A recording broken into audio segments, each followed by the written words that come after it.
High.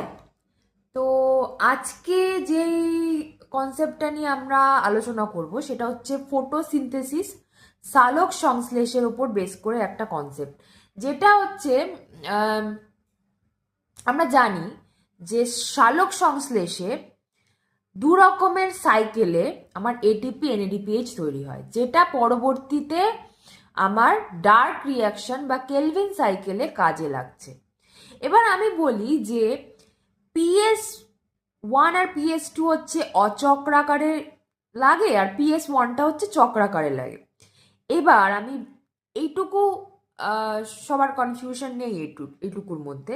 তাহলে এবার আসি যে একটা সাইকেল থাকতে জেড স্কিমটা তো রয়েছে, কেন আমি চক্রাকারটা আমার আবার লাগছে?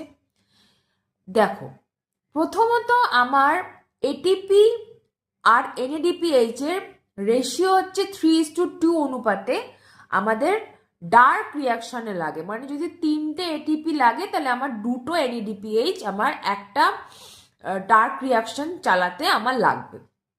এবার এটিপির পরিমাণ অনেক বেশি আমার এখানে লাগছে।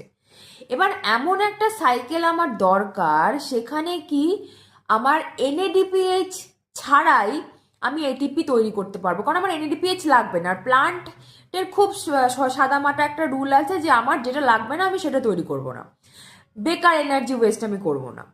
তাহলে সেই ক্ষেত্রে আমার এমন একটা সাইকেল লাগবে যেখানে আমার শুধুমাত্র এটিপি জেনারেট হচ্ছে, যেটা হচ্ছে PS1-এ আমার হলেই চালালেই হয়ে যাবে।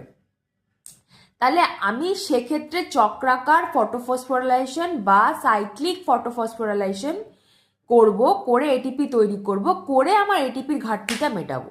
তাহলে এবার বোঝা গেল যে কেন আমার শুধুমাত্র জেড স্কিমে আমার কাজ চলছে না, আমার এখানে সাইক্লিক ফটোফসফোরাইলেশনও লাগছে।